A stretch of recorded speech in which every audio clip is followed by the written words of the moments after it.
Bonjour, bienvenue pour ce webinaire que nous avons appelé les usages de l'ENT dans des pratiques pédagogiques innovantes. Donc c'est un webinaire un petit peu particulier que nous organisons avec la délégation académique au numérique pour l'éducation de l'Académie de Nancy-Metz et que nous organisons dans le prolongement des journées académiques au numérique éducatif qui se sont donc tenues fin mars à Nancy, donc avec les représentants de toute l'Académie, du ministère et d'autres académies.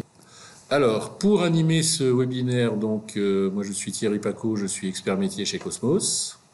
Et Marjorie Tonnelier, enseignante en lettres, histoire, géographie, EMC au lycée Pierre et Marie Curie à Frémin-Merlebach, en Moselle, et membre de l'équipe ENT pour l'accompagnement aux usages pédagogiques donc de la DAN Nancy-Metz.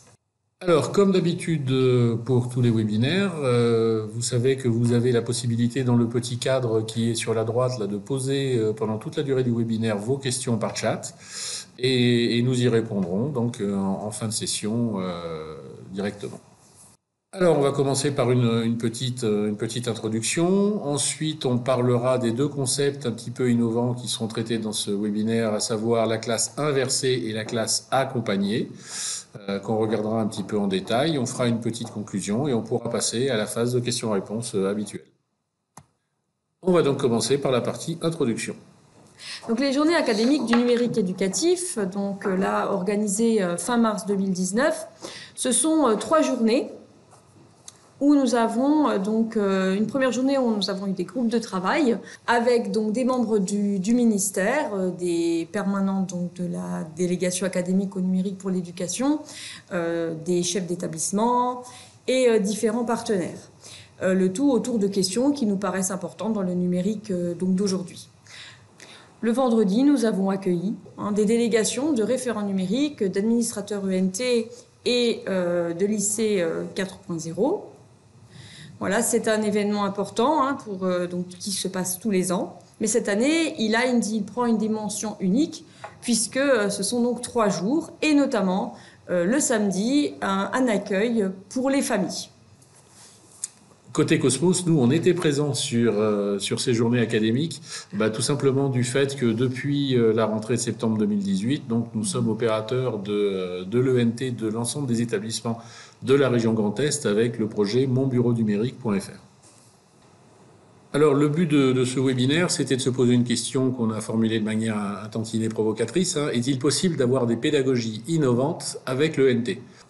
Pour cela, nous avons interrogé Marjorie, qui est responsable de l'accompagnement aux usages autour de l'ENT sur le projet Mon Bureau Numérique pour l'Académie de Nancy-Metz. Et elle va nous parler de 2 dispositifs qu'elle a elle-même mis en place dans son établissement, à savoir la classe inversée et la classe accompagnée. On va donc commencer par quelque chose qui, a priori, commence quand même à être connu, c'est le principe de la classe inversée. Faisons un petit point sur la classe inversée et donc ses objectifs. Par la classe inversée, l'enseignant amène des connaissances aux élèves en amont. Le but étant de développer l'autonomie des élèves, mais aussi de créer des ressources partagées entre collègues. Alors j'ai testé la classe inversée dans un contexte pédagogique qui consistait donc à m'adresser à une classe de première bac professionnel, option commerce, et dans le cadre de l'enseignement moral et civique, être citoyen en France et dans l'Union européenne. L'objectif de la classe inversée était donc de préparer un débat. Le mode opératoire pour cette classe inversée, donc, un travail des élèves en amont à la maison, ils devaient visionner une vidéo, et remplir un formulaire qui permettait aussi donc de faire une trace écrite. En classe, première partie, donc une mise en commun, en classe entière, et ensuite une division de la classe en petits groupes pour préparer les arguments pour le futur débat. Et dans ce cadre-là, donc, on a utilisé un Padlet. Très bien, donc on va regarder à quoi ça ressemble maintenant sur le site ENT du lycée. Donc voilà le site de mon lycée, donc le lycée Pierre et Marie Curie de Frémin-Merlebach, et je vais me connecter.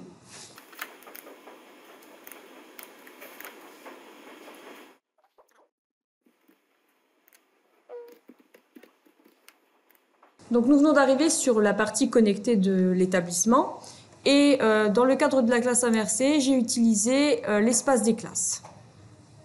Donc, j'ai créé une sous-rubrique Histoire-Géographie EMC pour la classe de première commerce. Et c'est dans cette rubrique que j'ai créé 2 articles dans le blog, donc la première partie et la deuxième partie. Au niveau de la première partie, donc l'élève peut prendre connaissance des différents supports. Donc il clique, les élèves ont l'habitude, donc il clique sur le titre de l'article et il voit donc apparaître un petit résumé, donc toujours une image d'illustration qui permet aussi d'ouvrir un petit peu le débat.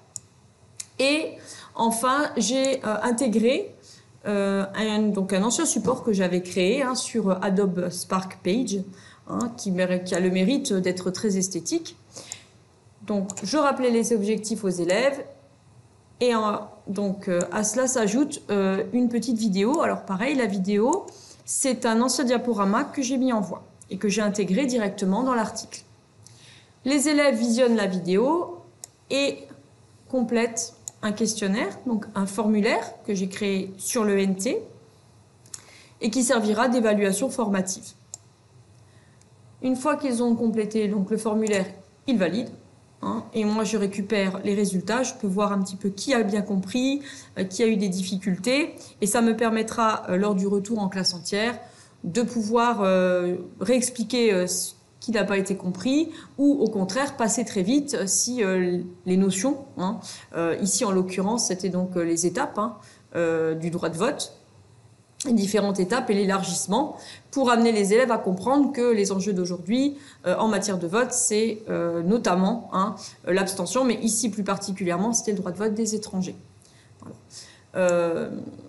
Les élèves reçoivent quand même une diapo qui a été simplement photocopiée et c'est sur cette diapo qu'ils vont faire un récapitulatif rapide des différentes évolutions.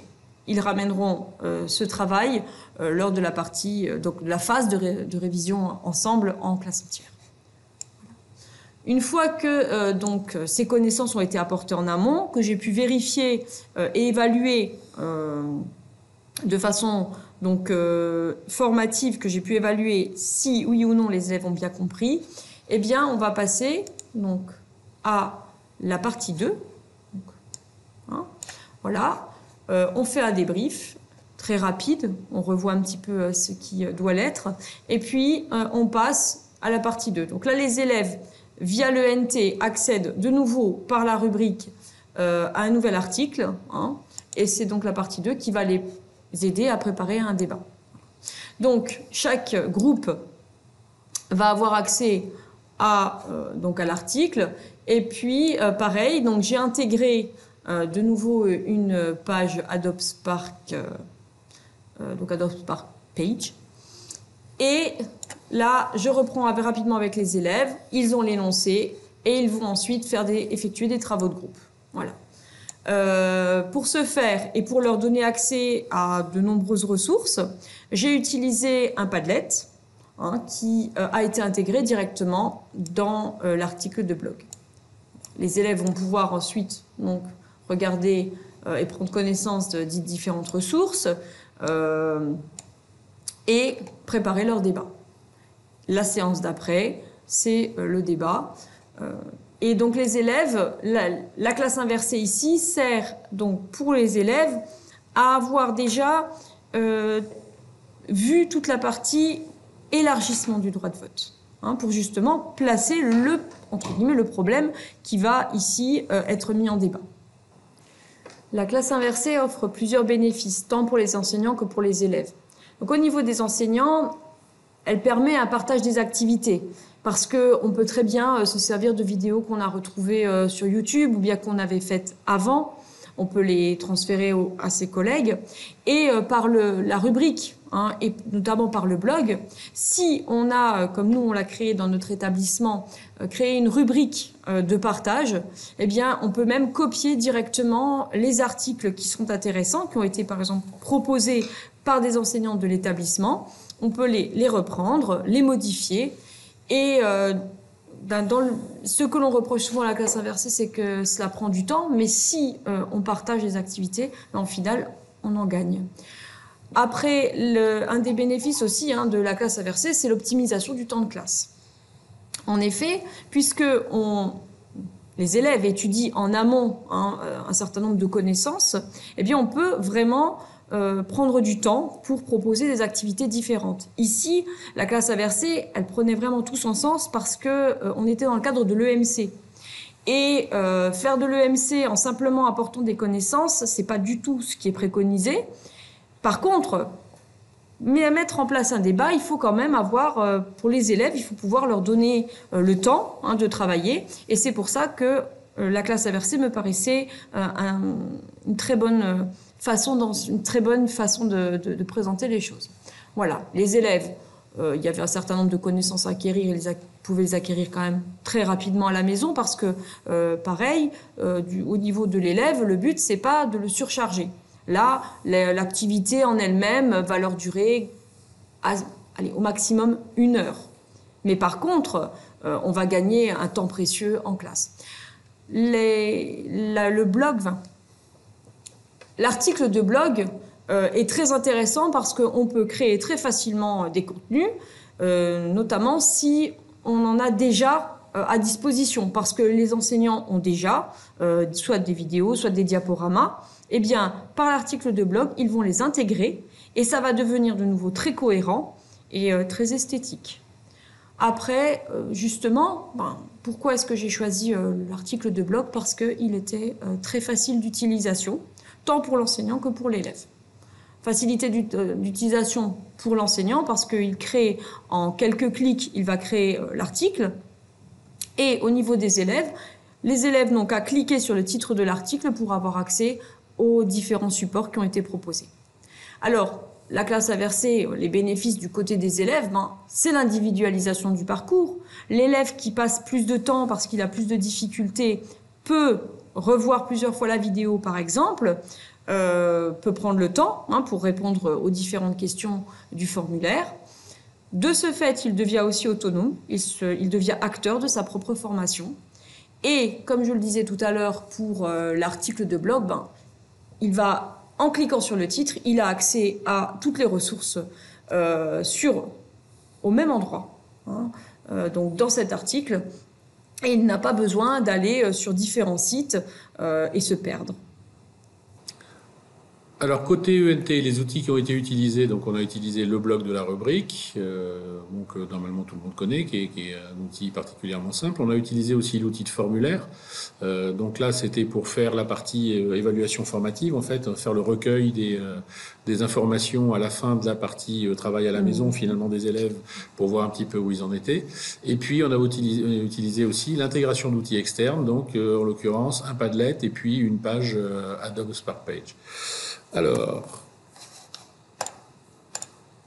on va essayer de regarder du coup maintenant comment tout ça a été fait. Alors donc cette fois-ci, je suis connecté sur une plateforme de démonstration. Je me suis mis aussi comme Marjorie dans une rubrique de classe et je vais ici pouvoir créer un article. Donc là, je suis dans le blog. Pardon, j'avais le titre de l'article. Ça concernait le vote des étrangers, on va mettre. Voilà. Résumé. Activité pour initier un débat. Voilà. L'illustration, bon là j'en ai pas mis. On va avoir directement le contenu. Et ce que je voulais illustrer avec vous, c'était surtout la facilité avec laquelle on pouvait intégrer un contenu externe. Donc là, je suis dans mon bloc de contenu. J'ai ici là un deuxième onglet sur lequel j'ai un Padlet qui a été créé donc sur une application tierce. Il suffit que je prenne ici le petit cadenas, je le fais glisser sur ma rubrique, dans le corps du message, et voilà, mon Padlet est directement, je bloque les notifications, mon Padlet est directement incorporé à mon article. Si je fais maintenant publier mon article, vous allez voir que voilà, j'ai un article sur le vote des étrangers et mon Padlet est directement intégré au contenu du blog. Et vous voyez que ça peut difficilement être plus simple.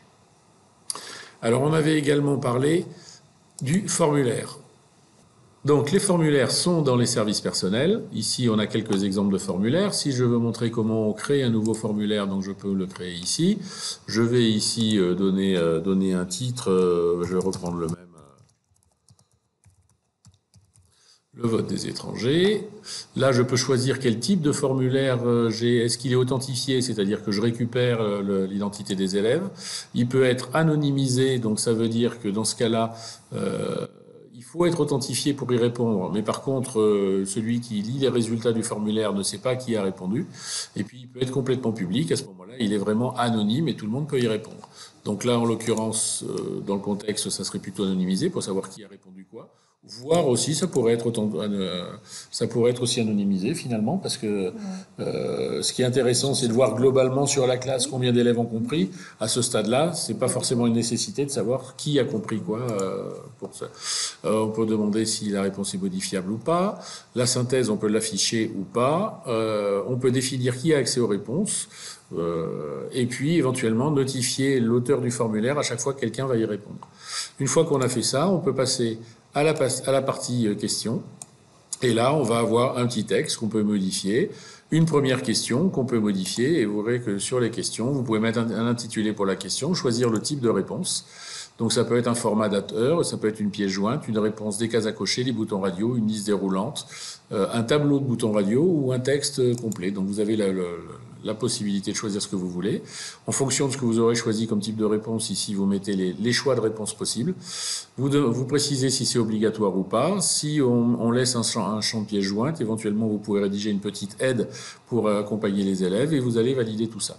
Donc de cette manière, vous allez pouvoir construire votre formulaire. Donc, je vais revenir, moi, sur la liste des formulaires qui étaient déjà existants. Je prends, par exemple, ici, exercice de connaissance de la France. Voilà, on va retrouver un formulaire dans lequel il y a une vidéo qui a été déjà intégrée. Et puis là, on a juste deux petites questions très, très simples. Si je reviens sur mon blog de tout à l'heure, là, dans l'espace de classe, de mémoire, on avait mis ça dans la classe de 3e A, Histoire-Géographie, voilà, le vote des étrangers. Si je veux modifier mon article, je vais pouvoir ici ajouter à la suite de mon Padlet, je vais pouvoir insérer un formulaire. Donc le formulaire, c'est cette petite icône, je fais ici formulaire, je vais choisir l'exercice de connaissance de la France, voilà, c'est celui qu'on avait mis tout à l'heure, donc on retrouve les éléments qui sont à ce niveau-là. Je vais faire ici le fait de le mettre ici en pleine page pour qu'il s'affiche directement dans le blog. Et je vais faire ici OK, voilà, très bien. Au niveau de l'outil de création, on a juste une petite case comme ça qui nous dit que le formulaire est à ce niveau-là. Par contre, si je fais ici enregistrer, je vais avoir dans mon article d'abord mon Padlet et ensuite je vais avoir le formulaire avec sa vidéo qui sont directement intégrés. Voilà. Voilà pour les outils finalement qui ont été utilisés pour l'activité que vous a montré Marjorie. Donc le blog dans lequel on peut mettre des activités externes et dans lequel on peut facilement inclure un formulaire. Alors après la classe inversée, on va parler d'un concept un peu moins connu, on va dire la classe accompagnée. Donc je voulais vous parler un petit peu de la classe accompagnée et de ses objectifs. Pourquoi avoir choisi la classe accompagnée ? Donc, elle permet de développer l'autonomie des élèves parce que la classe accompagnée, à la différence de la classe inversée, tout se fait en classe.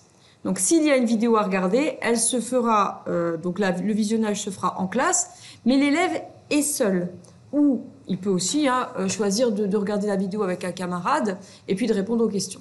Mais l'idée, c'est quand même de développer l'autonomie des élèves, tout en proposant un large panel de ressources, parce que on va pouvoir, et je vous montrerai tout à l'heure donc l'utilisation d'une activité du classeur, on va pouvoir intégrer de nombreuses ressources que l'élève va pouvoir consulter au gré de ses besoins. Alors, la classe accompagnée permet, et c'est pour ça que je l'ai mise en œuvre avec ma classe de première bac professionnelle, de gérer l'hétérogénéité des profils. J'ai en effet une classe de 28 élèves et pour certains, ça fonctionne très bien, ils ont toujours de très bonnes notes, mais pour d'autres, par contre, c'est plus difficile. Et je me suis dit qu'il fallait changer un petit peu les choses et leur permettre d'avoir des parcours différents.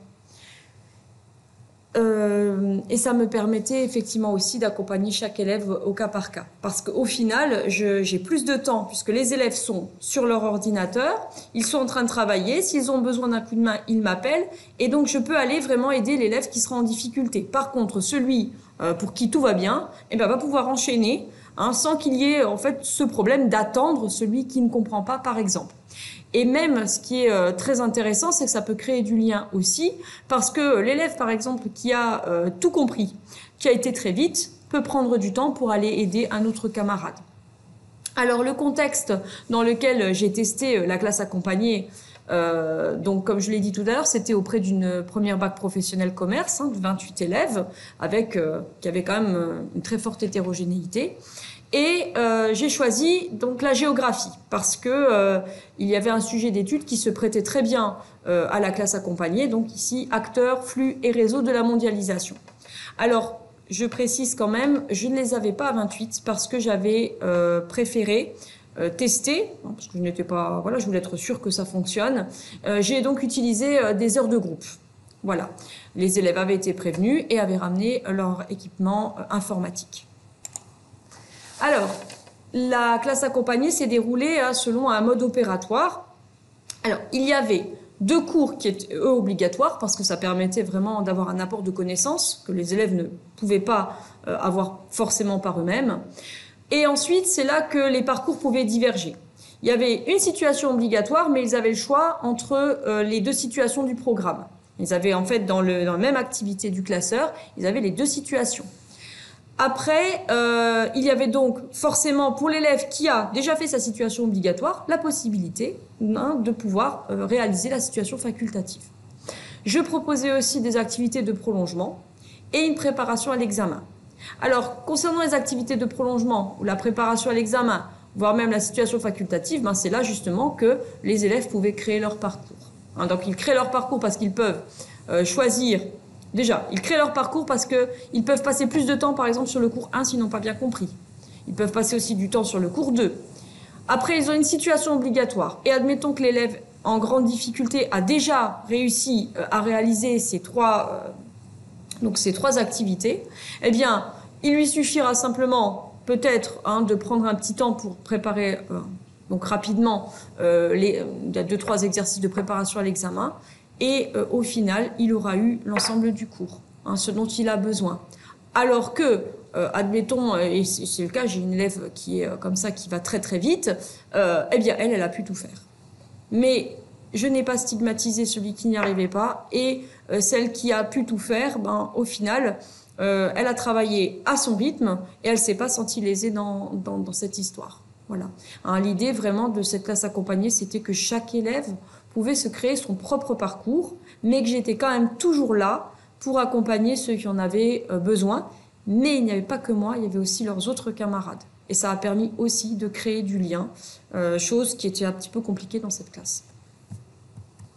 Donc je vais vous montrer très rapidement comment s'est formalisée cette séance de classe accompagnée, qui a quand même duré, quand je dis séance, c'est plutôt une activité qui intégrait à peu près 5 heures de cours. Donc on arrive sur la page connectée, de nouveau, et là, dans le cadre de la classe accompagnée, j'ai préféré utiliser un autre service, donc j'ai utilisé le cahier de texte, et plus particulièrement le classeur. J'ai pu créer une activité que moi je qualifie d'activité longue, puisque je vous disais que l'activité s'étendait sur 5 heures. Donc, hop.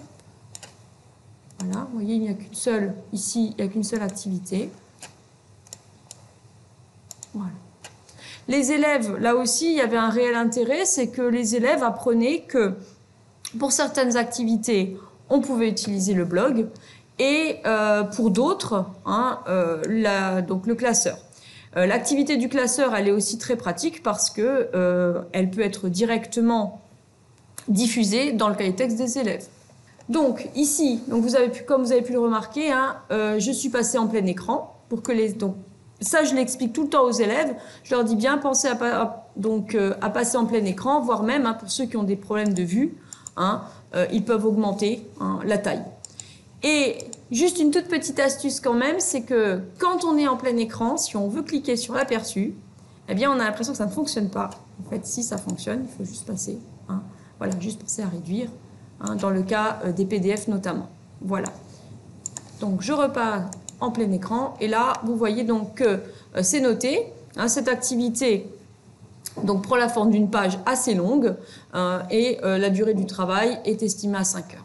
Alors ce qui est intéressant aussi dans la partie classeur et dans l'activité, c'est que je vais pouvoir rajouter des petites étiquettes qui vont guider les élèves. Elles n'ont pas toutes la même couleur et elles n'ont pas forcément donc toute la même consigne. Voilà, donc ici on a le avant de commencer. Les élèves disposent toujours, pour chaque sujet d'étude, ils disposent de ce plan. Voilà, donc les élèves le savent. Il est distribué parce qu'on continue quand même d'utiliser le papier, mais quand on regarde l'aperçu, voilà, le plan là il est en couleur, et puis surtout ce qui est intéressant, c'est qu'ils y ont toujours accès. Voilà. S'ils veulent réviser par exemple rapidement, ils se connectent simplement sur le NT, ils n'ont pas besoin forcément de sortir le cahier. Voilà. Donc ici, pareil, c'est très visuel, j'ai intégré une illustration. La problématique, j'ai choisi une étiquette où ça apparaissait en rouge. Donc pour les élèves, c'est quand même très cohérent. Ensuite, et c'est là, pareil, donc j'ai inséré un chapitre. Et donc là, je l'ai intitulé cours 1. Et puis, les objectifs, les consignes. Donc là, le code, c'est que les consignes sont en jaune. Voilà. Et puis, donc, intégration d'une vidéo. Pareil, donc la vidéo a été créée sur un outil externe qui s'appelle Adobe Spark Video. Ça m'a permis de créer une vidéo assez longue et ensuite, eh bien, je l'ai directement intégrée dans l'activité du classeur. Voilà. Les élèves avaient donc des tâches obligatoires à réaliser. Ils avaient le choix. Ils pouvaient donc soit rédiger un parcours, soit créer une carte mentale. L'idée ici, comme toujours, c'est de créer de donner la possibilité à l'élève de choisir. Il peut choisir. Il a certes le cours obligatoire, bien sûr, voilà, mais il peut choisir son mode de restitution. J'ai la moitié des élèves à peu près qui ont choisi le paragraphe. Simplement, je les avais un petit peu guidés. Et puis, les autres ont créé la carte mentale. Après, des exercices. Alors, c'est un exercice pareil. Ça m'a permis d'intégrer des exercices que j'avais déjà créés, qui sont donc sur le site Learning Apps, qui me permet de créer très facilement des exercices. Et ils sont intégrés. Là, le but, c'est vraiment des exercices d'auto-entraînement. Ça ne donne pas, il n'a pas accès à des notes ou quoi que ce soit. L'élève peut faire autant de fois qu'il veut l'exercice. Et comme c'est dans le cahier de texte, il peut y revenir dans la phase où on va lui demander de réviser. Le cours 2, c'est le même système. Simplement là, c'est une vidéo que j'avais trouvée sur YouTube. Pareil, intégrée, de la même façon. Tâche obligatoire, bien sûr. Alors, je précise toujours en solo ou en duo, parce que ça peut être intéressant aussi de promouvoir le travail en duo. Et des documents additionnels. Donc là aussi, très facilement, j'ai intégré. J'avais des documents, c'était mes documents ressources que j'utilisais auparavant. Et donc là, je les ai intégrés directement dans cette activité. Voilà. Donc, je préfère toujours mettre en PDF, parce que ça génère un aperçu, surtout quand il y a des couleurs, c'est sympa. Parce que si je le mets en Word ou en PowerPoint, ce qui est tout à fait faisable, l'élève va le télécharger. Et ce n'est pas toujours utile, donc là, ils ont juste besoin de l'aperçu. Voilà. Après, les situations au choix, comme vous pouvez le voir, là, j'étais partie... donc là, pour le coup, c'est un diaporama, en fait, que j'avais. Et j'ai simplement, donc un petit peu, aiguillé mes élèves et j'ai transformé en PDF. Voilà, c'était plus facile puisqu'il n'y avait pas d'animation. Voilà. Après, là aussi où c'était intéressant, c'est que j'ai intégré une carte interactive sur les migrations. Donc là, on le voit, en fait, elle n'est pas vraiment intégrée parce qu'elle est en lien externe. C'est-à-dire que si on clique, on va accéder ici simplement sur la carte interactive. Justement, pour que les élèves un petit peu puissent réfléchir un petit peu à la question, un clip intégré très facilement. Et puis pareil, le prolongement, un clip. Voilà. Après, j'avais trouvé une petite vidéo pour résumer, mieux comprendre. Je l'ai placée pour ceux qui voulaient. Certains n'ont même pas consulté. D'autres ont dit « Oh, c'est beaucoup plus pratique ». Voilà. Et tout ça, ce sont des choses qui existaient déjà. Que ce soit les exercices que j'avais créés sur Learning Apps, que je les avais déjà. Là, ce sont des choses très faciles. Voilà. Et enfin, ici, donc, la situation de devoir non obligatoire. Donc là, on était sur le manuel Et ça me permettait aussi de leur faire aller regarder dans le médiacentre, hein, puisque le manuel est un manuel numérique. Nous sommes en lycée 4.0 et par conséquent, donc les élèves ont été directement consulter le manuel. Voilà. Hein, ils devaient consulter et compléter le résumé de synthèse. Parce que je savais que c'était pas forcément la situation qui les intéresserait le plus, mais ça a permis à ceux qui voulaient, hein, finalement, de me rendre une situation supplémentaire. Voilà, pour les révisions, pareil, hein, toujours le même système, et ensuite un petit exercice pour finir que j'avais aussi trouvé sur Learning Apps. Voilà. Donc là, si on regarde, hein, en termes de volume horaire, les 5 heures sont quand même, c'est assez dense. Et ce qui est intéressant, c'est que les élèves ne se perdent pas. Ils arrivent en début d'heure. Je leur ai dit, vous allez dans le classeur, vous allez cliquer sur... Alors eux, ils n'ont pas la même... Alors ce qu'il faut quand même bien préciser, c'est que les élèves n'ont pas tout à fait la même interface que nous, hein, puisque nous, on l'a en arborescence. Hein, je peux aussi l'afficher en vignette. Donc là, moi, c'est ce que j'avais fait. C'est-à-dire la première fois, j'ai guidé les élèves, tout simplement. Hein. Donc je leur ai montré où est-ce qu'il fallait qu'ils aillent chercher, en leur expliquant bien, là, qu'il fallait qu'ils cliquent ici sur le porte-conteneur. Ça m'a permis aussi, finalement, de faire mon lancement comme ça. C'est-à-dire que je leur ai dit, voilà, on va travailler sur un sujet. Tiens, pourquoi est-ce que j'ai choisi cette illustration, le porte-conteneur? Donc voilà, donc même l'illustration sert au final ma pédagogie. Voilà, il faut que les élèves cliquent. Et voilà. Donc après, l'idée, c'était voilà, de les rendre aussi autonomes parce que la fois d'après, j'ai pas eu besoin de passer trop de temps. Je leur ai dit, vous retournez dans le classeur et j'ai pas perdu longtemps. Et à la bout de la 5e heure, j'avais même pas besoin de leur dire, ils savaient très bien que c'est là qu'ils devaient aller. Voilà. Donc pourquoi ici la classe accompagnée a bien fonctionné? C'est parce qu'ils avaient justement la possibilité de prendre le temps nécessaire pour travailler. Et ils pouvaient travailler en solo ou en duo. Et d'ailleurs, il y en a certains qui ont commencé par travailler en duo, puis se sont rendus compte qu'ils préféraient travailler tout seul. Ou à l'inverse, d'autres, pour certains exercices, bien non plus mixés. Voilà.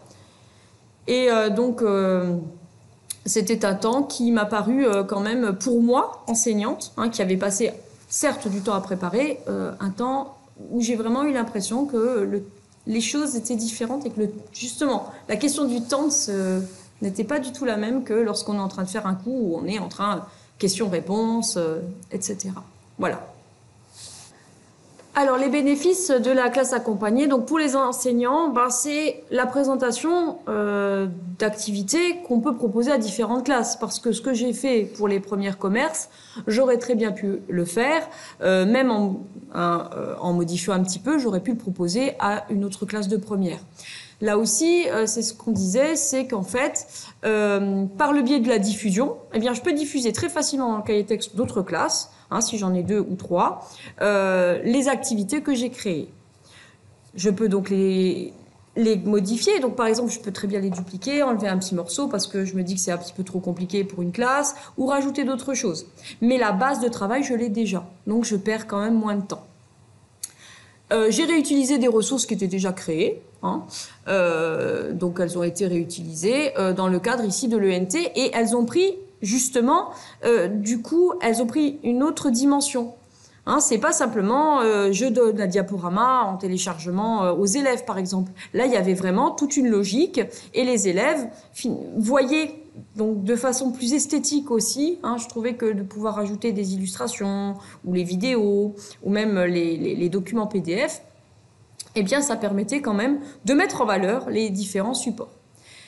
Dans le même temps, ça m'a dégagé du temps, hein, puisque la classe accompagnée, le but quand même avéré, c'est aussi de dégager du temps à l'enseignant pour aller aider les élèves au cas par cas. Hein.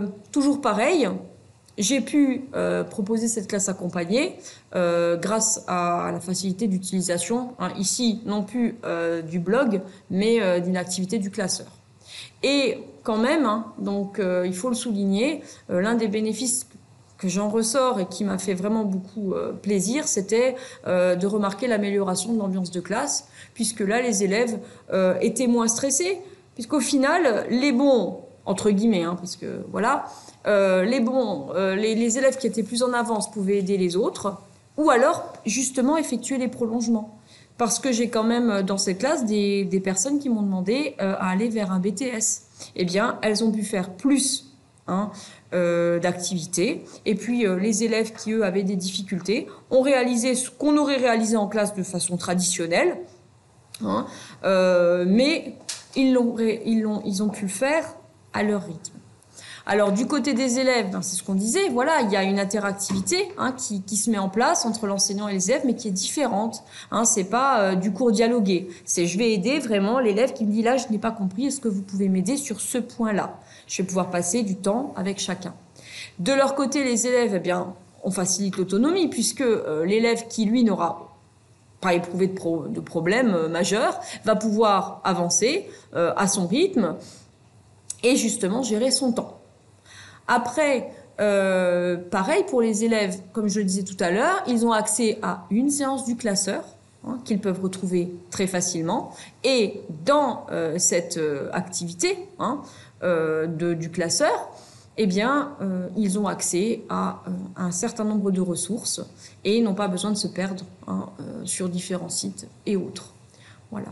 Après, ils individualisent leur rythme et leur mode de travail, puisqu'on avait même la possibilité de travailler en solo ou en duo à différents moments. Et donc, toujours pareil, pour un élève, travailler dans une ambiance plus sereine, ou pouvoir se dire tout simplement, quand on est un élève en difficulté, se dire, le professeur va pouvoir m'aider, mais au final, ce sera pas comme s'il y avait 15 personnes qui me regardaient quand je dis je ne comprends pas. Donc ça m'a aussi permis d'aider des élèves qui d'habitude sont plutôt timides ou se mettent volontairement de côté en disant je pose pas de questions, j'ai tout compris, et puis on se rend compte en évaluation que ce n'est pas le cas. Et puis justement, pour faire un petit point sur l'évaluation, en fait ce mode de travail a quand même produit des notes qui étaient, pour les élèves qui étaient en difficulté, des notes qui étaient meilleures quand même. Après, c'est pas révolutionnaire parce qu'il faut s'habituer aussi à cette façon d'enseigner.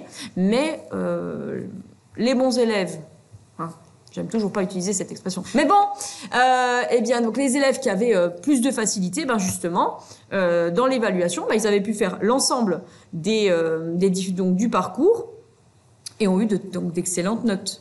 Donc au final, tout le monde s'y est retrouvé. Mais voilà, ce qui m'a surtout beaucoup intéressé, c'était de travailler sur les rythmes des élèves, leur laisser le temps de faire les activités, en se disant, voilà, il y a l'activité minimum, c'est-à-dire les 2 cours obligatoires, la situation obligatoire, et puis la préparation à l'examen, parce que ça, je l'avais quand même qualifié d'obligatoire, les élèves le savaient. Et puis après, s'ils veulent faire des exercices en plus, ils peuvent. S'ils veulent faire une situation en plus, ils le pouvaient. Et franchement, je pense que ça, c'était très bien. Alors, les apports de l'ENT, cette fois-ci, on a utilisé d'autres outils, même si finalement on aurait pu traiter tout à l'heure la première activité avec les activités pédagogiques du cahier de texte, et celle-ci, on aurait pu la travailler dans le blog, c'est un choix.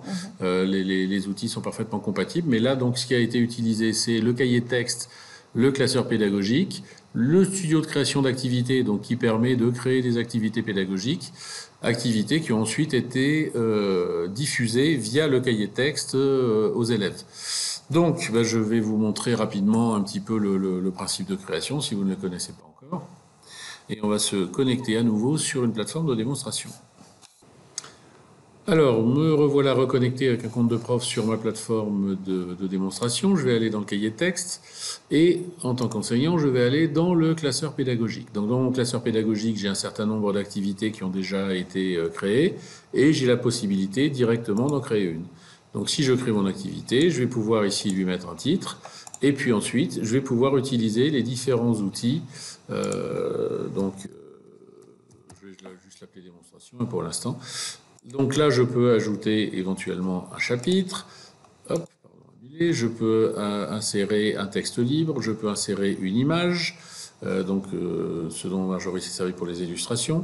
J'ai la possibilité d'intégrer une vidéo ou un fichier audio, mais là, sous forme de fichier que je détiens directement sur mon PC ou sur mon porte-document. Je peux insérer une formule scientifique. Je peux insérer une citation. Directement un enregistrement audio, je fais ça, hop, je suis en train de m'enregistrer, très bien, pour donner ma consigne.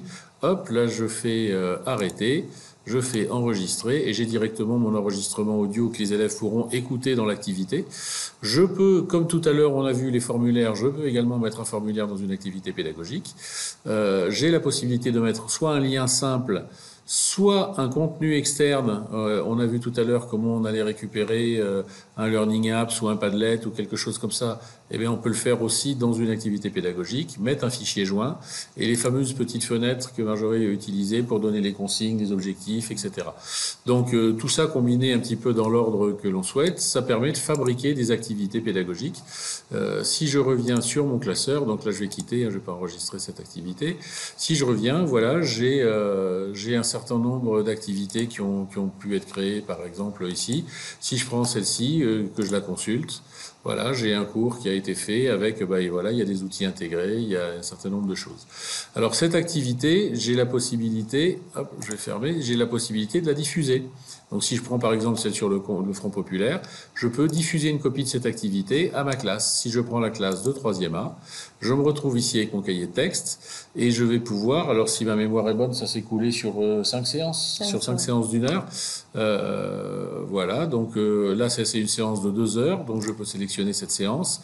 La suivante c'est une séance d'1 heure, on est à 3 heures, 4 heures et 5 heures, voilà. Si je diffuse cette activité sur ces 5 séances de cahier, sur ces séances de cahier texte, eh bien, j'ai bien, j'ai bien diffusé, mon activité au sein du cahier de texte. On va maintenant se connecter avec un compte élève, c'est l'intérêt des plateformes de démonstration parce que ça va nous permettre d'aller voir en fait comment l'élève a récupéré l'activité qu'on lui a diffusée via le cahier texte. Donc on se connecte sur le cahier texte, là l'élève va voir ses activités du jour, enfin son emploi du temps du jour et de demain, le travail qu'il a à faire, donc ça c'est du travail à faire qui aurait été diffusé via le cahier texte, hein, c'est pas, là on a juste diffusé une activité. Si je viens sur le classeur pédagogique, tout à l'heure j'ai diffusé un cours de français, donc je viens ici et voilà je retrouve mon cours 3, le Front Populaire, avec la fameuse activité que j'ai diffusée à l'élève qui se retrouve automatiquement classée. L'intérêt de ce classeur, c'est que dans le cahier de texte, en fait, les activités sont temporisées, c'est-à-dire qu'une activité correspond à un cours. Maintenant, si un élève a besoin de retrouver une activité 3 mois après la date du cours, soit il reprend toutes les activités une par une dans le cahier de texte pour la retrouver, ou alors il va directement dans le classeur, et là, il va retrouver toutes les activités qu'on lui aura données sur l'ensemble de l'année. Alors, il est temps de faire la conclusion de ce qu'on a pu voir au cours de ce webinaire. Donc déjà, un petit point sur les outils pédagogiques intégrés à l'ENT. On a un certain nombre d'outils qui font partie des services pédagogiques de l'ENT. On a bien entendu le cahier texte. Vous avez bien compris que le cahier texte dans l'ENT, c'est pas un outil de vie scolaire, c'est pas un outil réglementaire, mais c'est bien un outil de création pédagogique. Ce cahier texte comprend un classeur pédagogique qui est l'endroit où l'enseignant peut organiser toute sa progression, tous ses contenus. Il contient un studio de création d'activités qui lui permet de créer donc des activités qu'il pourra ranger dans son classeur pédagogique et diffuser. Mais on a aussi la possibilité d'utiliser les rubriques collaboratives pour faire de la pédagogie. C'est ce que Marjorie a illustré sur le premier cas, sur la classe inversée. Et on a aussi un certain nombre de services tiers, notamment, alors en fonction des projets, mais Moodle et Office Online, qui sont aussi très souvent maintenant intégrés au projet de NT et qui permettent aussi de faire de la production pédagogique parallèlement. L'ENT cadre de confiance. Donc, ce que j'ai trouvé, ce que j'ai trouvé particulièrement intéressant dans ce qu'on a pu voir, c'est qu'en fait, on a toujours tendance à croire que les gens qui font de l'innovation pédagogique, c'est des gens qui dorment pas la nuit, qui partent jamais en vacances, qui passent. Là, ce que j'ai pu constater, c'est qu'en fait, il y a eu énormément de réutilisation. C'est-à-dire qu'on a pris des documents qui existaient quelque part dans des outils tiers, on a pris des vidéos qu'on avait déjà, on a pris des documents qu'on avait déjà, et le NT a servi à recomposer une activité qui a été proposée aux élèves. Donc, d'une part, pas forcément beaucoup de temps consacré à la création, mais plus à la composition dans un contexte particulier, et puis surtout l'intégration dans un contexte qui reste sécurisé, c'est-à-dire qu'on ne va pas se promener sur un tas d'environnements, on ne va pas confier des données personnelles d'élèves à des tas de services tiers, on va récupérer des données qu'on affiche directement dans l'ENT et dans un cadre qui va être sécurisé. Ces données-là, elles ne sont pas stockées dans l'ENT, hein. On a vu par exemple tout à l'heure un certain nombre de clips qui avaient été intégrés. Ce ne sont pas des activités qui sont libres de droit, elles sont mises à disposition sur le web dans certaines conditions. Et le fait de les afficher à l'intérieur, c'est simplement un lien qui va pointer sur une ressource existante qui est sur le web. C'est pas une mise à disposition dans le cadre de l'ENT, c'est juste un affichage. On a aussi un certain nombre de passerelles sécurisées, donc on a un connecteur Moodle, on a le GAR, on a la possibilité d'intégrer des outils extérieurs, donc on a des passerelles qui nous permettent de pouvoir récupérer des choses et de pouvoir les intégrer directement dans l'ENT. Voilà pour cette petite conclusion. Il nous reste à passer à la phase de questions-réponses. Alors, on a une première question. Padlet est devenu payant. Connaissez-vous un autre site gratuit et aussi convivial, Marjorie? Alors, donc je précise qu'en fait, il était plus simple dans le cas que je proposais d'utiliser un Padlet parce que je voulais montrer que j'avais réutilisé un support que j'avais déjà. Et évidemment, c'était avant que Padlet devienne payant. On avait beaucoup plébiscité cet outil dans les formations.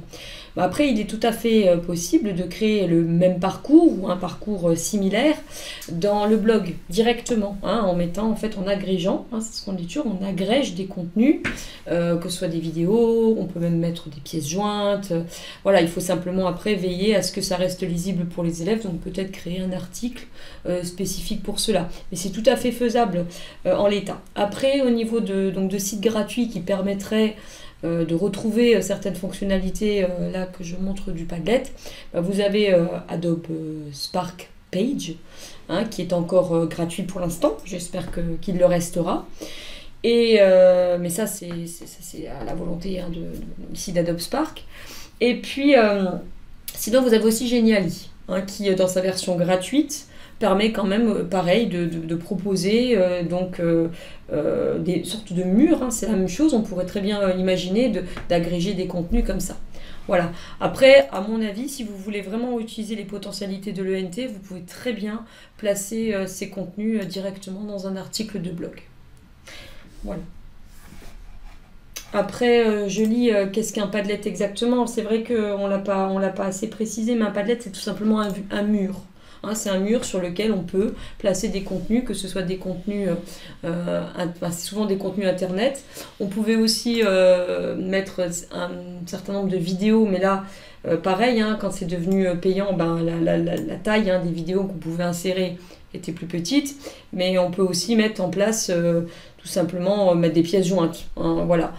Mais donc voilà, donc Padlet, si je reprends et si je suis plutôt claire, c'est un mur sur lequel on peut agréger des contenus. Donc comme je vous disais que sur le blog on peut faire la même chose, on va agréger des contenus qu'on a déjà.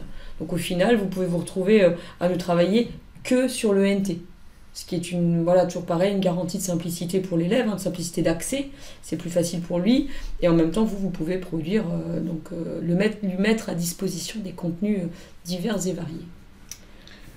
Alors, on avait une question sur les formulaires. Comment faites-vous un tel questionnaire? Donc, la question est tombée avant qu'on fasse la démo dans le webinaire, mais on va revenir dessus. Donc, chaque utilisateur dans ses services personnels dispose d'un outil qui lui permet de créer des formulaires avec différents types de questions, différents formats, des listes roulantes, boutons radio, etc. Une fois que les formulaires sont terminés, ils peuvent être diffusés soit dans un article du blog, soit à l'intérieur d'un mail directement. Une fois que la diffusion est terminée, on peut aller voir soit directement en ligne le nombre de personnes qui ont répondu à chacune des questions, soit on a la possibilité d'aller télécharger directement un fichier CSV avec toutes les réponses, ce qui nous permet éventuellement de pouvoir retraiter ça dans un tableur, faire des graphiques, etc. Alors après on avait une autre question. Après la mise en place du classeur qui permet l'ajout de plusieurs ressources, pourquoi revenir à la formule bloc de classe? Oui, alors c'était tout simplement pour vous montrer un autre exemple d'usage. Et puis alors aussi, Il faut le savoir, donc pas tous les établissements n'ont choisi le cahier texte de l'ENT. Et moi, je voulais proposer donc aux enseignants d'utiliser la rubrique. Parce que la rubrique, elle est toujours là, que le classeur soit, que le service classeur soit activé ou pas. Donc on peut, voilà, l'idée c'était de montrer qu'en fait on peut faire pas tout à fait la même chose, parce que c'est pour ça que moi j'aime beaucoup le classeur aussi, c'est parce qu'il y a déjà quand même une mise en page qui est proposée. Mais cela dit, voilà, on peut retrouver les fonctionnalités principales dans un article de blog, donc ce qui permet, voilà, d'amener les élèves à aller dans l'espace des classes, dans la rubrique, dans une sous-rubrique disciplinaire, voilà, et proposer donc des contenus de façon esthétique. Donc au final, voilà. Après, vous pouvez utiliser l'un ou l'autre, voire même l'un et l'autre. C'est ce que je vous ai montré, puisque moi, pour ma classe de première commerce, on a utilisé les deux. C'est important pour moi de tester les deux, de voir ce qui fonctionnait au niveau des élèves. Une fois que les élèves ont été habitués, ils savent qu'ils doivent chercher une chose dans un endroit ou dans un autre, ils ne sont pas perdus. Et ce qu'il faut quand même rajouter, c'est que par rapport au classeur, en fait, le classeur, il va être lié, donc l'élève a toujours... donc l'activité qui a été diffusée dans le classeur, elle est toujours là, mais elle est aussi donc diffusée dans une séance du cahier de texte. Ce qui fait que là aussi, c'est très pratique, parce que moi, au final, là, j'avais 5 séances, 5 heures de cours, finalement, j'ai rempli mon cahier de texte, il était rempli tout de suite, puisque j'ai diffusé, donc c'était plus pratique. Quand on utilise le blog, il faut dire aux élèves, on mettra dans la séance du cahier de texte que les documents se trouvent dans le blog. Voilà, ce sont deux usages différents, mais qui permettent, voilà, donc de proposer beaucoup de contenu. Alors, on avait une question aussi, comment créer une sous-rubrique dans une classe? Donc, vous disposez au sein de l'ENT d'un espace qui s'appelle espace de classe, dans lequel sont générées automatiquement au début d'année une rubrique par classe de l'établissement, et tous les enseignants de l'établissement sont gestionnaires de cette rubrique de classe. Ce qui veut dire que chaque enseignant a la possibilité de se créer une sous-rubrique dans la rubrique de classe pour y déposer ses contenus. On peut faire ça directement à partir du menu rubrique qui apparaît dans les services fréquents là en haut du menu. Et là, vous faites créer une nouvelle rubrique, choisissez la rubrique mère, vous choisissez la rubrique de classe, et vous pouvez créer votre sous-rubrique en donnant les droits que vous souhaitez donner à cette sous-rubrique que vous venez de créer. Simplement, je me permets, pour avoir vu des petites erreurs, il faut savoir que quand on crée une sous-rubrique, par défaut, les droits donc de la rubrique de départ sont réaffectés à votre sous-rubrique. Donc il est intéressant dans les droits d'accès d'enlever la partie donc enseignant gestionnaire, comme ça vous devenez un propriétaire de votre maison. Sauf que, attention s'il vous plaît, pensez de façon nominative à déjà vous placer gestionnaire avant de supprimer les enseignants, parce que vous faites partie de la catégorie enseignant. Et si vous mettez, pouf, supprimer les enseignants et que vous ne vous êtes pas mis de façon nominative gestionnaire, vous n'avez plus accès à la rubrique du tout. Et là, à ce moment-là, c'est l'administrateur ENT qui va devoir récupérer. Donc voilà, pensez à ça. Et puis après, vous pouvez paramétrer très finement les différents droits. Mais pensez juste à cette petite astuce. C'est du vécu. C'est du vécu, voilà, tout à fait. Alors, une autre question. Le Padlet est-il construit sur savoir numérique? Comment construire un Padlet? Alors, juste pour info, le savoir numérique, en fait, c'est le projet ENT de la région Hauts-de-France. Voilà. Donc, j'y ai répondu partiellement tout à l'heure, mais je reviens juste là-dessus. Donc, Padlet, c'est un site externe, qui peut être par lien amené dans un article de blog ou bien ici dans le classeur, mais voilà, ça reste un site externe. Donc on va intégrer en fait le lien, on va faire un lien de partage, on va partager, excusez-moi. Donc le contenu, mais au final il reste quand même hébergé sur le site de départ, à la différence des contenus que vous allez mettre en place dans votre blog. C'est-à-dire que vous allez créer vous-même votre Padlet dans le blog, par exemple. Voilà. Alors ensuite, on a 3 questions là, qui concernent toujours les formulaires. Donc, peut-on sauvegarder les formulaires et les envoyer à des collègues? Oui, en fait, les formulaires sont enregistrés dans votre espace personnel, mais par contre, vous pouvez exporter les formulaires. Ça devient un fichier XML que vous pouvez envoyer à qui vous voulez. et la personne en question peut récupérer ce fichier XML pour le réimporter dans son propre espace personnel. Toujours au sein du même ENT, bien entendu. Deuxième question, qu'est-ce que le bouton radio? Le bouton radio, c'est simplement le bouton bascule. Si vous avez une question où vous avez comme réponse oui ou non, on va cliquer sur oui. Quand on va cliquer sur non, ça va désactiver le oui. Quand on va cliquer sur oui, ça va désactiver le non, et ainsi de suite. Et jamais on pourra cocher les deux en même temps. C'est le principe de bascule. Contrairement aux cases à cocher, où là on peut avoir plusieurs réponses et cocher plusieurs cases en même temps. Et enfin, dernière question sur les formulaires, comment insérer une vidéo, une image dans un formulaire? Quand vous créez votre formulaire, quand vous êtes dans la description, dans la présentation, dans les textes en fait, de présentation du formulaire ou dans les intitulés de questions, vous avez la possibilité, vous avez une petite barre d'outils qui vous permet d'insérer différentes choses, dont des images ou des vidéos, du texte, etc. Alors, on a encore d'autres questions là. Quelle pérennité d'une année sur l'autre? Alors, le classeur pédagogique donc des enseignants qui est inséré au cahier texte, lui, est un service pérenne. Ça veut dire que tant que l'enseignant reste dans l'établissement, il a accès à son classeur pédagogique et aux données qu'il y a rangées. Celui de l'élève, par contre, aujourd'hui, n'est pas sauvegardé d'une année sur l'autre. Voilà.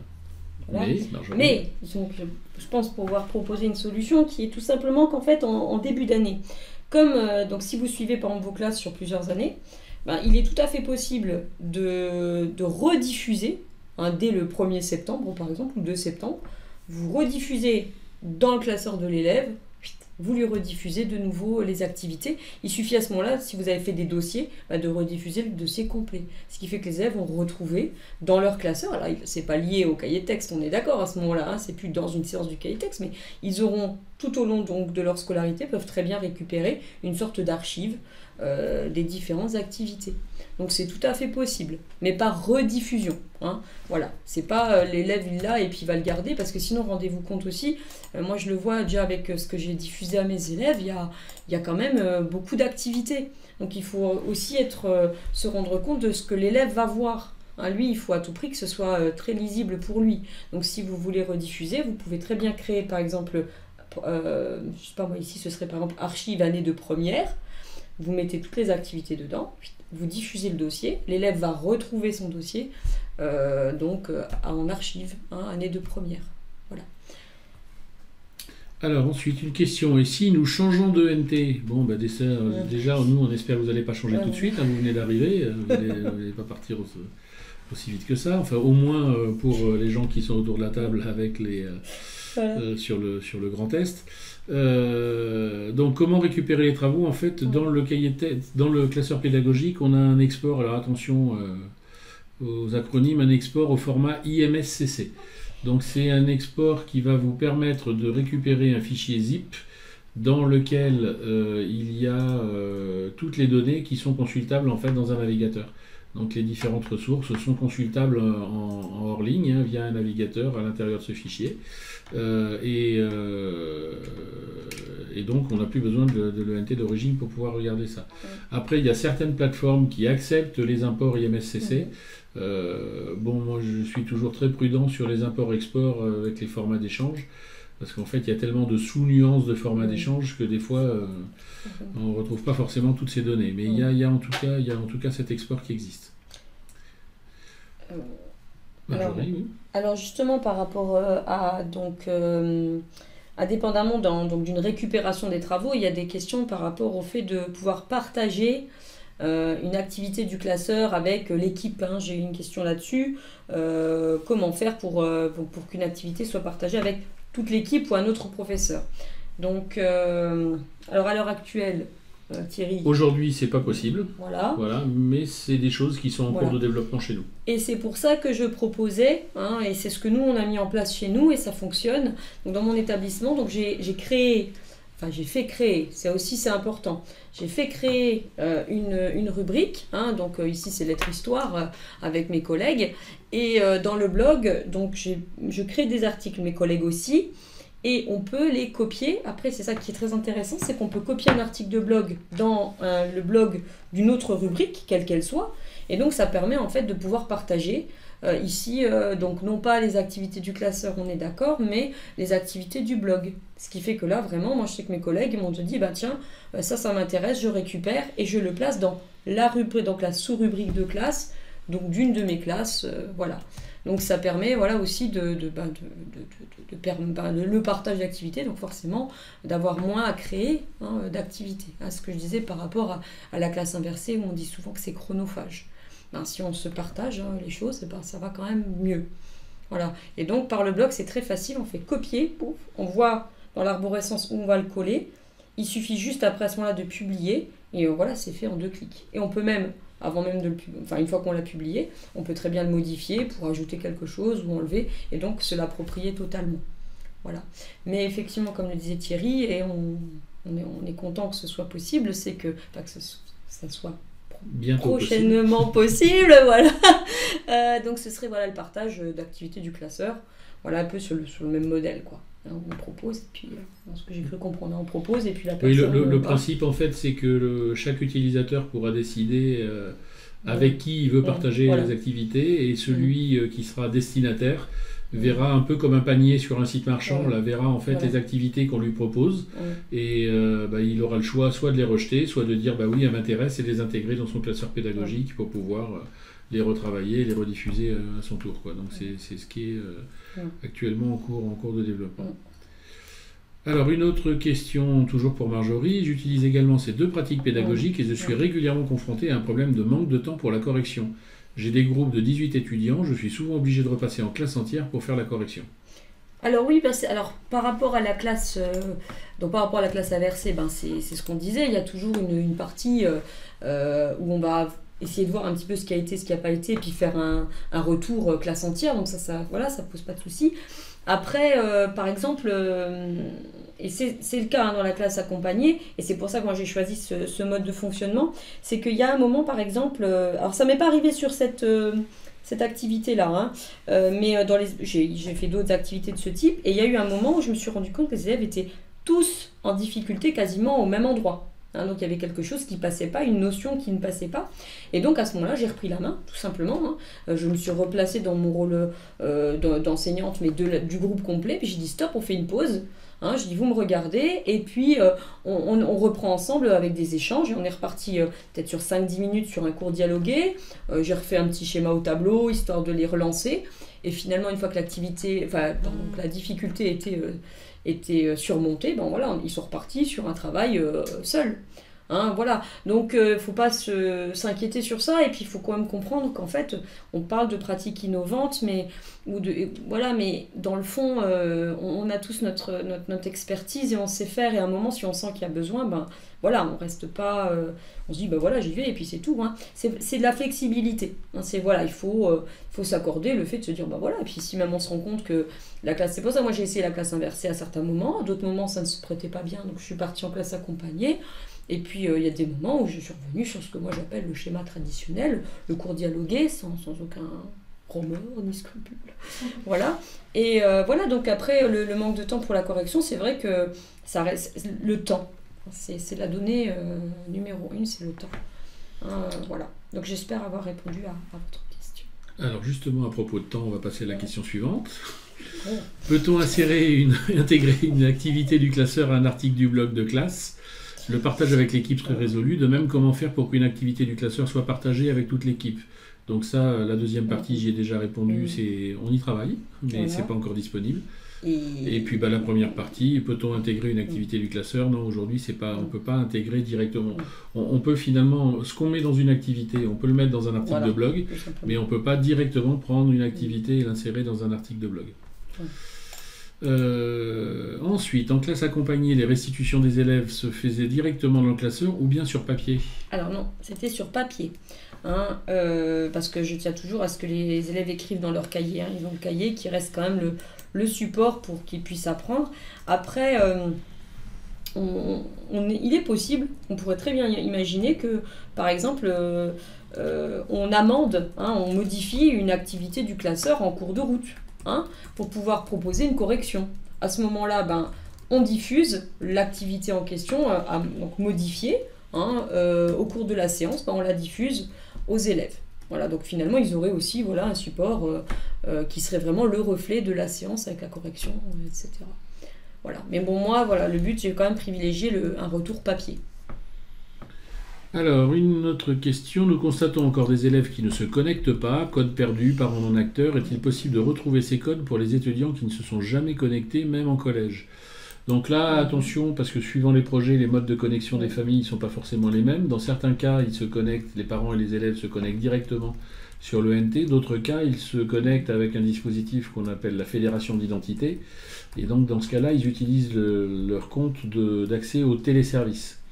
Donc si on est dans ce deuxième cas, c'est-à-dire avec les téléservices, enfin dans les deux cas par contre ce qui est sûr c'est qu'il n'est pas possible d'accéder au compte, c'est-à-dire en gros, heureusement on ne stocke absolument pas les mots de passe des utilisateurs et on ne peut pas retrouver le mot de passe d'un utilisateur pour le recommuniquer. Par contre on peut réinitialiser les comptes. Donc ça peut être fait, on peut réinitialiser un mot de passe pour un élève directement dans l'ENT ou dans les téléservices. De mémoire je crois qu'il doit y avoir la date de dernière collection. Qui doit pouvoir être affiché quand on se connecte via SIEC dans les téléservices, et on a la possibilité aussi dans les téléservices de réinitialiser le compte, parce qu'en plus je crois qu'après la première génération, tout ça c'est des vieux souvenirs, mais je crois qu'après après la création du compte pour un élève ou un parent, si il ne s'y est pas connecté pour changer son mot de passe, au bout d'un certain temps le compte est verrouillé. Donc dans ce cas-là il faut recréer un nouveau compte pour ces utilisateurs-là. Donc ça, c'est du travail d'administrateur. Et puis pas que, c'est aussi du travail d'habitude, c'est-à-dire inciter les élèves à se connecter dans des tas de situations et pas uniquement dans les contextes pédagogiques. Idem pour les parents. Alimenter via la messagerie ou via la publication régulièrement par de l'information, qui là aussi n'est pas forcément que de l'information pédagogique. En fait, c'est un cercle vertueux. À partir du moment où un utilisateur se connecte et qu'il trouve des choses qui l'intéressent, il y reviendra un peu plus vite et un peu plus fréquemment à chaque fois, jusqu'à y venir de manière très très régulière. Alors, on a encore une question. Si nous n'utilisons pas le cahier de texte dans l'ENT, peut-on utiliser les classeurs le classeur ou son utilisation est-elle possible uniquement avec le cahier de texte actif ? Alors, première partie, moi je vais répondre déjà que le classeur pédagogique, c'est vraiment une partie intégrante du cahier de texte de l'ENT. Le classeur pédagogique n'est pas utilisable indépendamment de l'ENT. Encore que. Pour les enseignants, il peut l'être. Parce que pour les enseignants, l'enseignant peut utiliser son classeur pédagogique et il peut utiliser le mode plein écran des activités pédagogiques pour les afficher en cours aux élèves. Par contre, le fait que les élèves puissent utiliser ces activités, ça n'est possible que si on fait une diffusion via le cahier de texte. Et donc, c'est pour ça qu'on avait montré l'article de blog, comme je l'expliquais tout à l'heure. Est-ce que les professeurs peuvent conserver les activités qu'ils ont créées dans le classeur d'une année sur l'autre ? Oui, sans problème. En fait, les activités les suivent d'une année sur l'autre, il n'y a aucun problème. Ils vont en fait ils peuvent créer d'autres dossiers pour les années suivantes et en fait, tout est gardé. Et donc, ils peuvent rediffuser une activité à la classe. Si par exemple, ils ont une classe de première, l'année d'après, ils ont une autre classe de première, ils peuvent rediffuser leur activité, moyennant des modifications s'il y a besoin. En fait, c'est gardé. Voilà. Et il y avait un complément, peut-on conserver les activités sur 3 années et comment pour le classeur du prof en tout cas. J'ai tout le temps. Voilà, c'est en fait tant que le prof est présent dans l'établissement, il garde son classeur pédagogique. En cas de changement de NT, tout le travail fait est-il récupérable ou vaut-il mieux utiliser Moodle ? Alors, c'est ce qu'on a dit tout à l'heure par rapport à un export en IMSCC, si je ne me trompe pas. Et puis... Voilà, on peut récupérer donc une archive. Alors, vaut-il mieux utiliser Moodle ? C'est une question de choix. Voilà, mais de toute façon, Moodle fonctionne aussi sur la même chose. On peut récupérer une archive de la même façon. Voilà, donc au final, c'est un peu le même principe.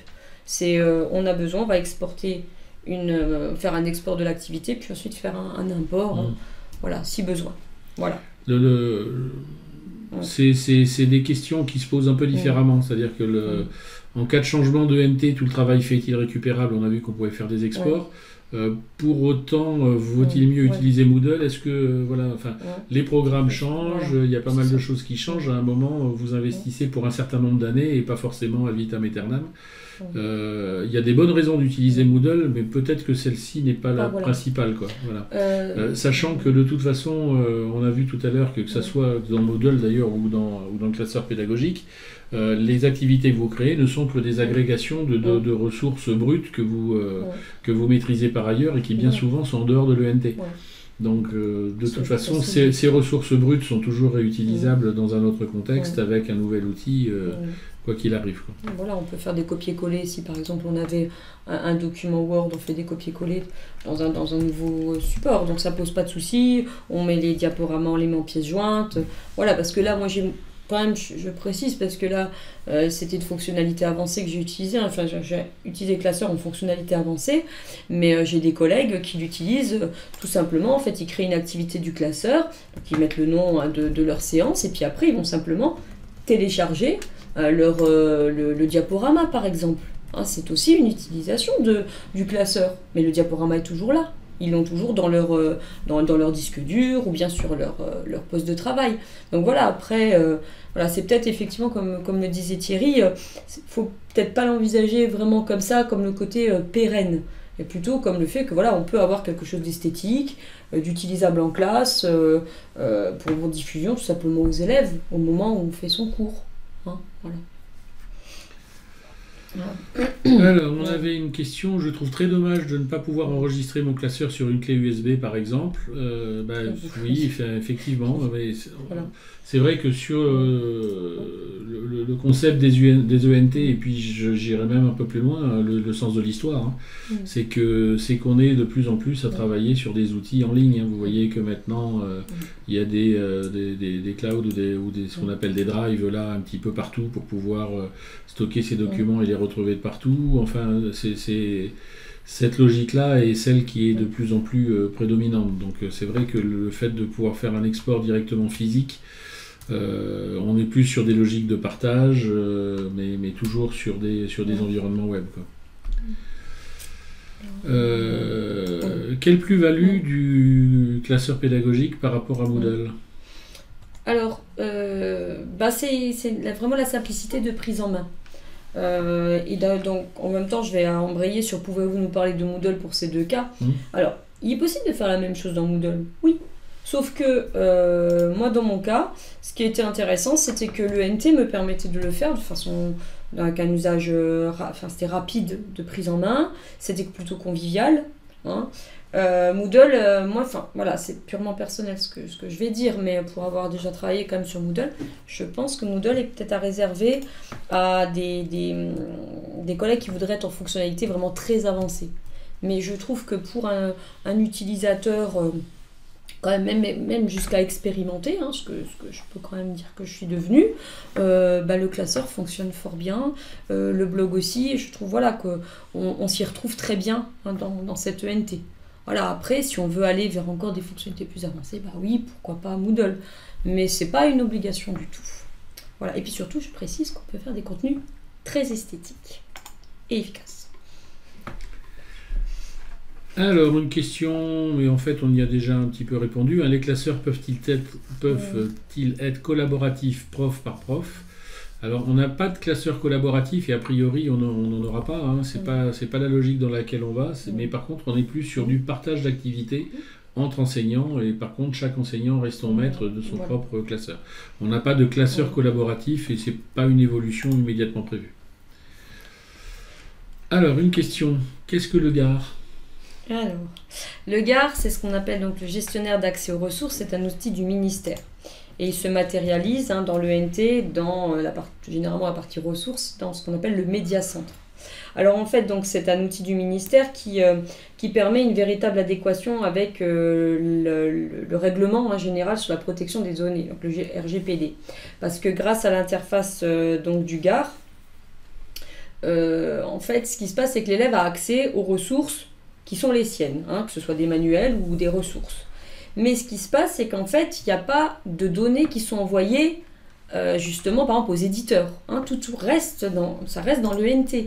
Donc l'élève, voilà, il va se connecter, mais on ne peut pas savoir si c'est connecté à telle heure, à telle heure.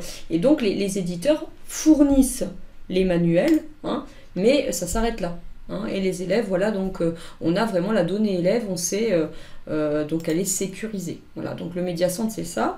Et puis bon, je parle de manuel, mais il n'y a pas que ça, il y a aussi des ressources. Hein, il y a notamment Educarté, il peut y avoir un très grand nombre de ressources qui vont rentrer. Mais l'idée, c'est vraiment de sécuriser l'accès. Voilà. Hein. Et donc ça, c'est effectivement, il s'est implanté directement dans l'ENT. On n'y accède que par l'ENT. Justement, si on parle de questions de droit d'auteur ou de ressources, ça c'était autre chose, mais je précise, hein, par exemple dans les ressources que j'ai utilisées dans le classeur ou le blog. Donc effectivement, la question des droits d'auteur, elle se pose, mais il faut savoir qu'en fait, quand je prends par exemple, quelqu'un me demandait par rapport au clip d'Alain Souchon, c'est Alain Souchon ? Oui. Que je dise pas de bêtises. En fait, je fais qu'un lien. C'est-à-dire que je télécharge pas ce clip sur la plateforme, là ici c'était YouTube, mais ça aurait pu être Dailymotion ou autre, et je télécharge pas, je mets simplement à disposition le lien. Après si par exemple, il y a, pour des raisons de droit d'auteur, on dit que cette ressource ne sera plus accessible, la plateforme enlève le lien, et c'est tout. Moi je n'ai fait qu'un lien, je n'ai pas téléchargé, hein, je trouve que d'ailleurs c'est ça qui est très bien, parce qu'en fait je ne fais que mettre à disposition quelque chose qui se passe sur un site tiers. Voilà. Et après, par rapport à... Et c'est vrai ce que vous disiez tout à l'heure, même par rapport à des extraits de manuels que j'aurais pris, hein, parce que ça se voit quand même à un moment, dans mon cours, j'ai pris des extraits de manuels. Déjà, je fais très attention à prendre des extraits de manuels qu'on avait prescrits, tout simplement, parce que c'est pour être correct aussi avec les éditeurs. Et puis, je reste dans la légalité par rapport aux 10%. Hein, on a le droit de prendre 10% d'un ouvrage. Donc, je fais très attention à ça. Et voilà, je ne prends pas plus que ça. Je ne vais pas prendre des pages complètes. Voilà. Hein. Et là, par exemple, le lien que je faisais, justement, c'était, dans le Mediacentre, c'était donc des pages, mais du manuel qu'on avait commandé dans l'établissement. Donc, j'étais en toute légalité. Les élèves y accédaient par le Mediacentre. Alors, on a eu une autre question encore qui concerne Moodle. Qu'est-ce que Moodle apporte de plus que le blog ou le classeur ?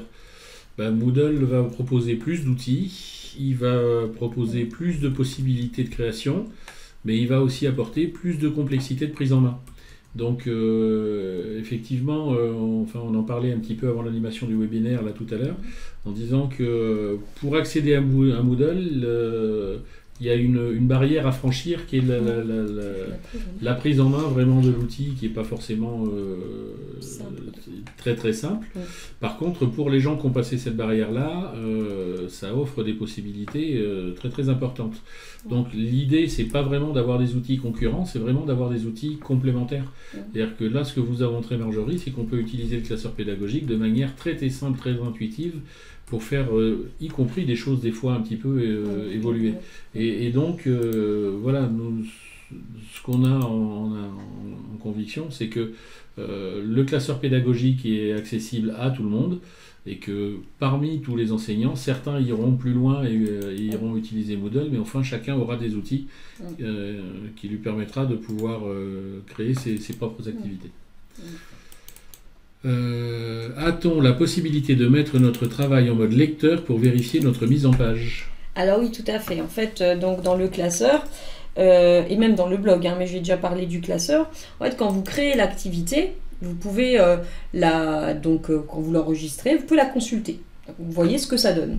Vous pouvez ensuite la modifier. En fait, il faut savoir qu'en gros, l'élève ne la verra pas tant que vous ne l'avez pas diffusée. Donc par exemple, vous pouvez très bien avoir une activité que vous avez créée le 2 septembre et la diffuser qu'en décembre. Hein, et donc pendant ce temps-là, vous pouvez la modifier et à chaque fois, hop, vous regardez vous faites consulter et vous regardez ce que ça donne. Voilà. Après là aussi, le classeur, ça c'est très intéressant parce que tout est très très cadré déjà. Donc on a vraiment une mise en page qui peut être, je dirais, même pour les élèves, comme je disais tout à l'heure, les consignes, moi je les mettais en jaune. Même pour l'élève, voilà, il va y avoir des habitudes de travail qui vont se mettre en place comme ça.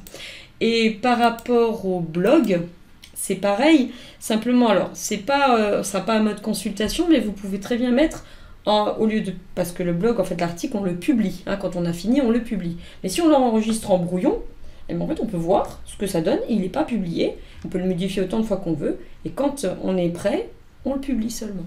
Donc voilà, le mode brouillon permet de justement voir ce que ça donne. Voilà. Alors, une question un peu commentaire aussi, dont on vous remercie, vous allez voir pourquoi. Merci, c'était très clair et intéressant. Si on teste et qu'on a un problème, est-ce possible d'avoir une aide, une assistance au cas où? Alors déjà, merci pour les remerciements. Ouais. Et puis, je pense qu'on va avoir un élément de réponse, mais qui va concerner essentiellement l'Académie de Nancy-Metz, dont Marjorie est issue. C'est ce que je disais quand je me suis présentée. Donc, ma mission, dans le cadre de la délégation académique au numérique éducatif, c'était c'est d'accompagner les usages. Donc il y a déjà des personnes qui me connaissent parce que elles ont déjà eu des mails de ma part.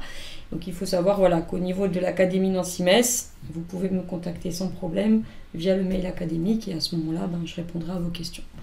Et puis pour les gens qui ne sont pas sur l'Académie de Nancy-Metz, il y a toujours de toute façon des dispositifs d'accompagnement, quel que soit le projet, qui portent des formes un petit peu différentes, mais il y a toujours de toute façon de l'accompagnement qui peut être proposé principalement par les académies. Souvent.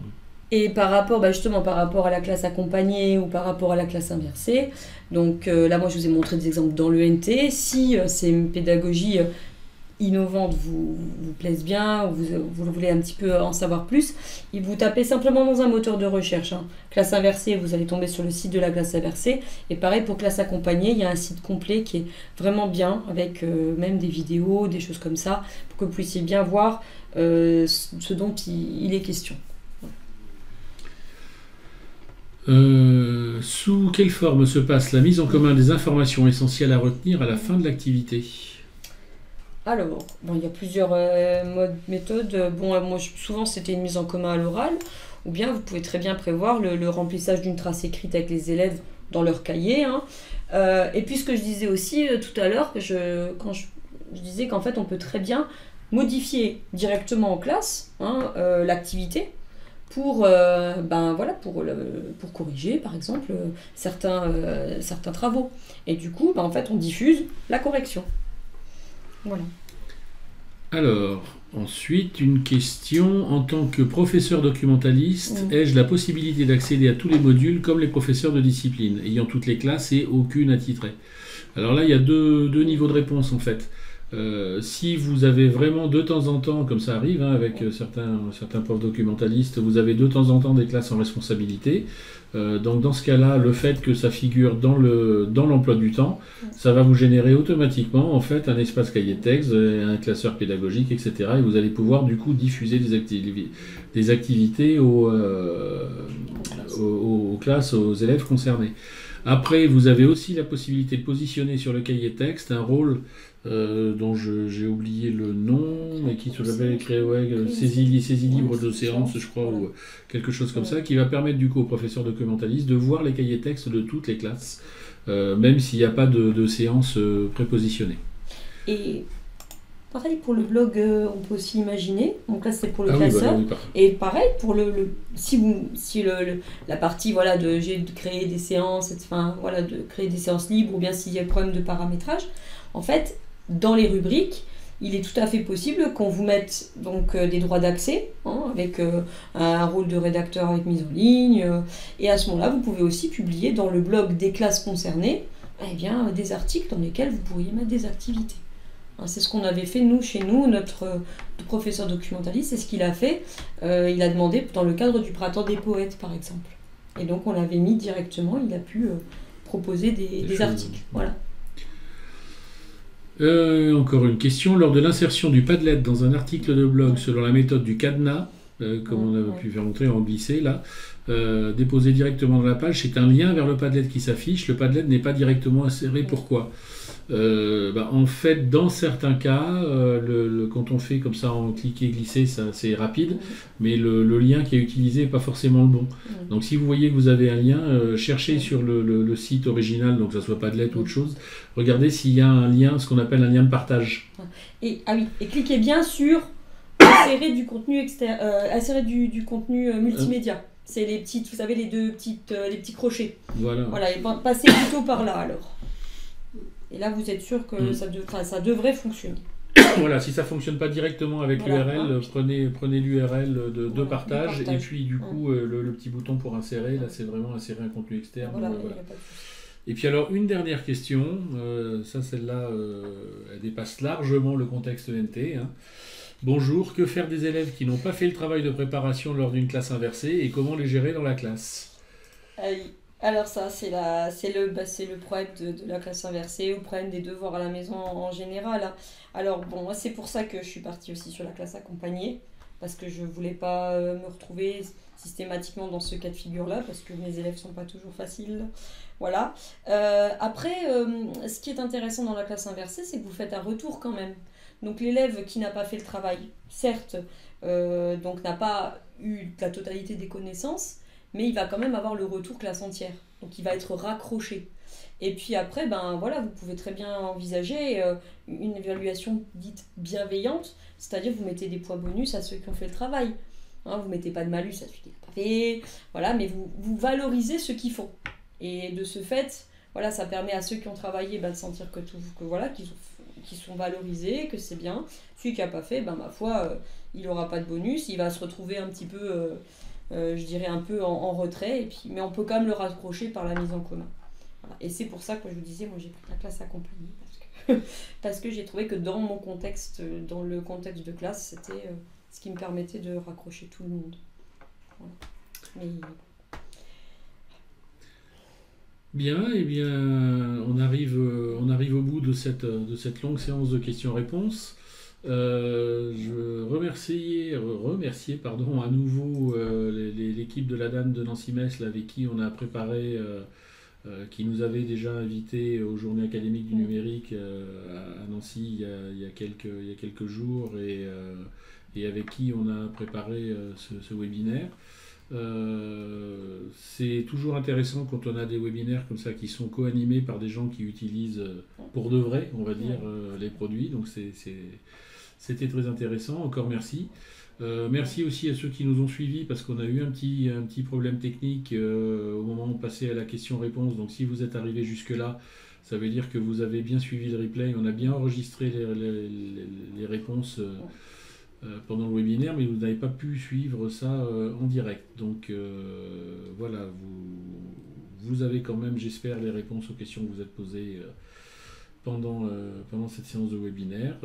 Encore merci à tous, qu'ils soient organisateurs ou participants. Et puis à bientôt pour un autre webinaire. À bientôt.